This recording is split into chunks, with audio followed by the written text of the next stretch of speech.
నమస్తే, welcome to our channel. నేను సిరి. AP CM ఎవరు అనేది తేల్చి చెప్పేసిన ఎకనామిక్ టైమ్స్. మరి ఏపీ సీఎం ఎవరు అవ్వబోతున్నారు, ఏంటి, అసలు ఎలా ఉండబోతుంది అనేది మనకి వివరించడానికి మనతో పాటు ఉన్నారు ప్రముఖ senior journalist doctor Durga Vadlamani గారు.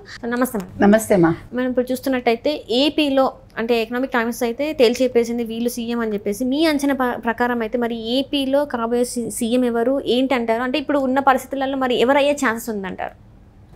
అంటే మనం గతంలో వచ్చిన అంటే బిఫోర్ ఎలక్షన్స్కి ముందు వచ్చిన ఎగ్జిట్ పోల్స్ కానీ ఇప్పుడు ఆఫ్టర్ ఎలక్షన్స్ వచ్చిన ఎగ్జిట్ పోల్స్ కానీ చూస్తే మనం జాతీయ మీడియా సంస్థలు ఏవైతే సర్వేలు ఇచ్చాయో అవన్నీ కూడా కూటమికి అనుకూలంగానే ఉన్నాయి.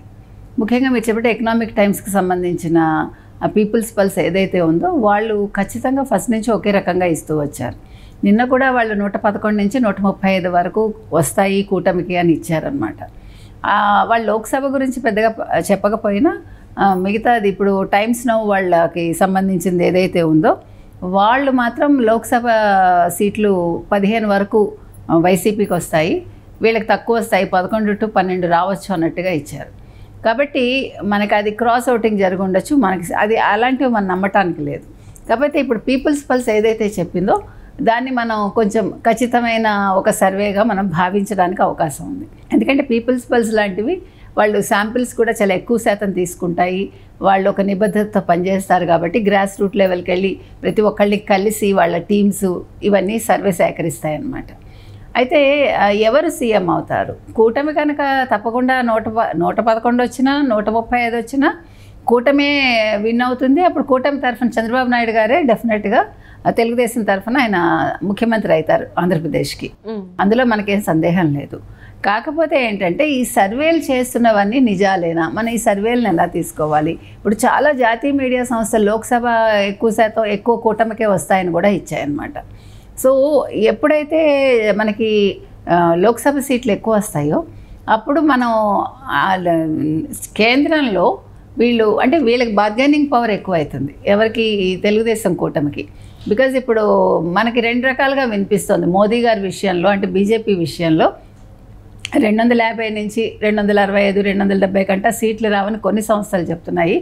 300, 360 దాకా వస్తాయని కొన్ని సంస్థలు చెప్తున్నాయి. ఒకవేళ తక్కువైతే కనుక అయితే వాళ్ళకి ఎంపీలు కనుక తక్కువైతే అప్పుడు వాళ్ళు ఖచ్చితంగా దక్షిణాది మీద ఆధారపడాల్సిన అవసరం వస్తుంది. అప్పుడు మళ్ళా చంద్రబాబు నాయుడు గారికి చక్రం తిప్పే అవకాశం వచ్చేది ఉంటుంది అప్పుడు. సో ఆ రకంగా చూసుకున్నప్పుడు మనకి లోక్సభ కనుక సీట్లు ఎక్కువ వస్తే ఖచ్చితంగా కూటమికి ఒక 22 అట్లా వచ్చాయనుకోండి, డెఫినెట్గా వీళ్ళు అక్కడ వీళ్ళకి కావాల్సిన వాళ్ళు చేయించుకునే అవకాశం ఉంది. ముఖ్యంగా ఇప్పుడు మనకి చాలా ఉన్నాయి రెడీగా. ఇవాళతో మనకి హైదరాబాదు ఆంధ్రప్రదేశ్కి సంబంధం లేకుండా అయిపోయింది. అంటే ఉమ్మడి రాజధాని కాదు ఇవాళ నుంచి. మనకి ఇక్కడేమీ పెద్దగా హక్కులు ఉండకపోవచ్చు, అలాగని మనం ఏమి హైదరాబాద్ మీద పట్టుకోల్పోతామని కాదు, హైదరాబాద్ అందరికీ సంబంధించింది కాబట్టి. కాకపోతే మనకు ఒక రాజధాని లేదు, ఒక ప్రత్యేక హోదా లేదు, మనకి చాలా అంశాలు ఉన్నాయి. మనం పోలవరం పూర్తిగా లేదు, మనం కేంద్రంతో తేల్చుకోవాల్సినవి చాలా ఉన్నాయి. ఇంకా రైల్వే లైన్స్ చాలా రావాలి మనకి. ఇట్లా తీసుకుంటూ వెళ్తే ఇష్యూస్ చాలా ఉన్నాయి. ఇవన్నీ కూడా అంటే జగన్మోహన్ రెడ్డి మన ఇక్కడ ఏం చెప్పుకోవాలంటే, అంటే మనకి ఇది ఇవాళ మనం 2వ తారీఖు జూన్ 2వ తారీఖు మనం ఉమ్మడి రాజధాని కోల్పోయిన సందర్భంలో మనం మాట్లాడుకుంటున్నాం కాబట్టి ఒక విషయం మాత్రం ఇక్కడ ప్రస్తావించుకోవాలి. జగన్మోహన్ రెడ్డి గారు ఏం చేశారు 5 ఏళ్లలో?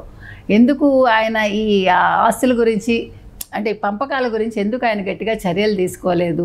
నేను సంక్షేమం ఇచ్చాను అంటున్నాడు తప్ప హోదా గురించి ఆయన కేంద్రంలో గట్టిగా మాట్లాడలేదు, మద్యపాన నిషేధము చేయలేదు రాష్ట్రంలో. ఇంకొకటి ఏంటంటే ఇక్కడ అసలు వీళ్ళతోటి విధి విధానాలు ఏవి ఖరారు చేసుకోలేదు, ఇక్కడ ఆస్తులన్నీ వదిలేసుకున్నాడు ఆయన. అంటే ఆయన అంటే ఆంధ్రప్రదేశ్ అభివృద్ధి మీద ఆయన దృష్టి అస్సలు పెట్టలేదు. ఎలాగా నాకు ఇక్కడ ఏముంది, నేను ఎలాగా వెళ్ళిపోతాను అనుకున్నాడో ఏంటో ఆయన.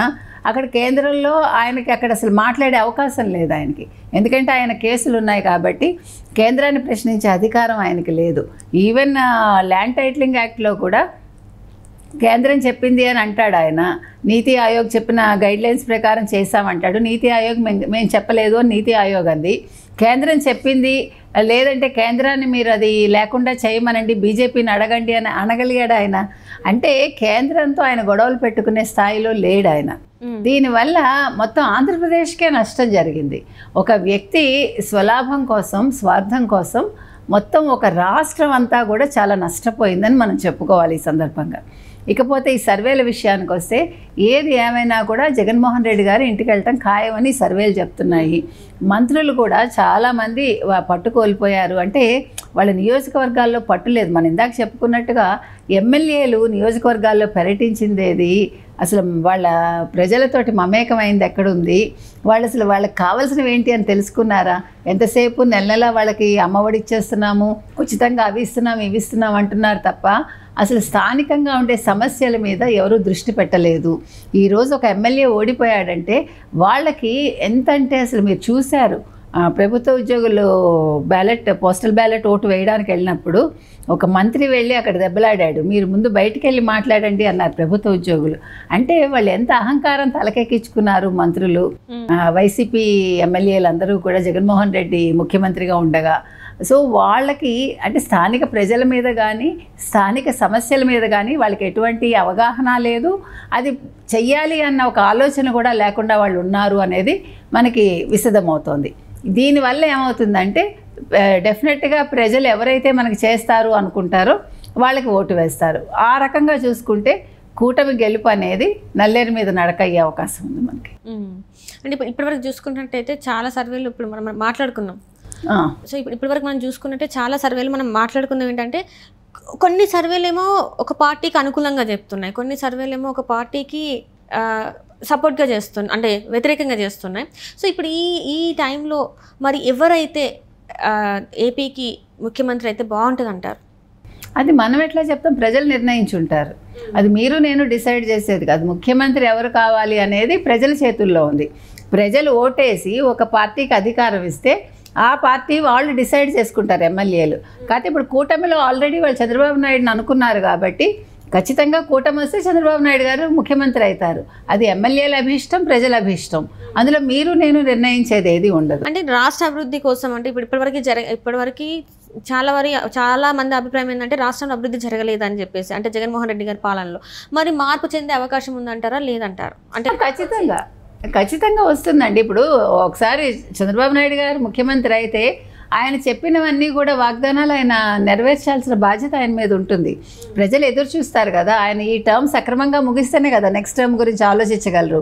ఇప్పుడు 2024 ఎన్నికల్లో ఆయన గెలిచి ప్రజలకు ఏవైతే హామీలు ఇచ్చారో అవి నెరవేరిస్తే మళ్ళీ 2029 ఎన్నికలలో ఆయన నిల్చోడానికి అవకాశం ఉంటుంది. కాబట్టి ఖచ్చితంగా ఒకవేళ కూటమి వచ్చి చంద్రబాబు నాయుడు గారు ముఖ్యమంత్రి అయితే కనుక ఆయన హామీలు నెరవేర్చాల్సిన బాధ్యత ఉంది. ఆయన చేతుల్లోనే ఉంది అది. అంతే. Right thank you so much. Thank you.